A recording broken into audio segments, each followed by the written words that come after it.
1 degree Celsius global warming may not sound like much, but it's having a dramatic effect on our weather.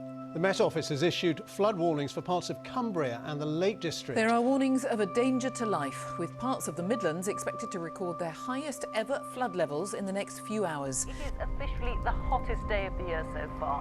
In Shrewsbury and neighbouring Ironbridge, the River Severn is continuing to rise after more rain overnight. Let's turn now to 3 extreme climate events around the globe, which many believe are linked by man-made climate change. 12 inches of rain has fallen. Record heat wave in Japan, major flooding in Australia and a deadly avalanche in northern Italy. Now the question is how often this is going to happen, how bad it's going to be. Well, experts say the flooding emergency has been made worse by climate change.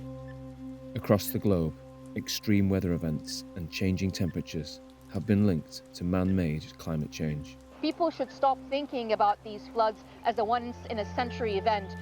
Floods like this are going to happen more often.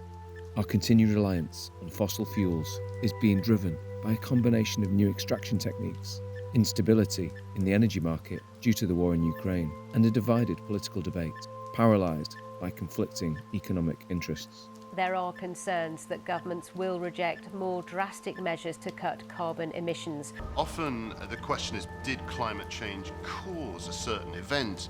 And you can never really answer that question, but what scientists do is to look at whether climate change made a certain event more or less likely. While renewable energy sources, such as wind turbines, have the potential to provide power from perpetual natural resources, reliability, politics, and local disagreements still delay investment in this industry. Investing in wind makes sense for breezy Britain, but even the industry thinks delivering is a challenge. In the period 2016 to 2021, only 20 wind turbines in total have been approved. But 78% of people strongly support or support onshore wind developments, compared to 4% opposed. It's taking at the moment up to 10 years to get a project from the drawing board into operation, and half of that time is consents. The government today have said they want to get that down to a year. Onshore wind is the fastest, cheapest route to renewable energy, but new developments will remain blocked, with few exceptions, following pressure from Conservative MPs. Many communities will always hold objections to wind farms.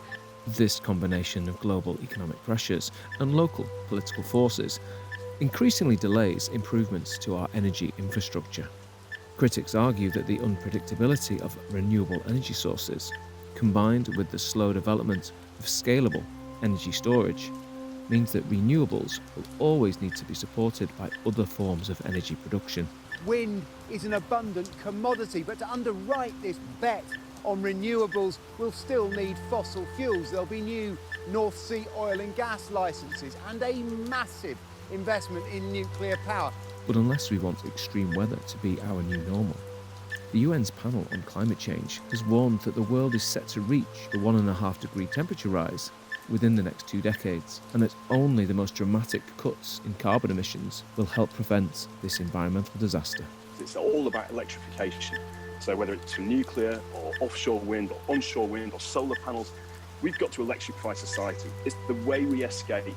The way we make this the last fossil fuel crisis the UK has to suffer.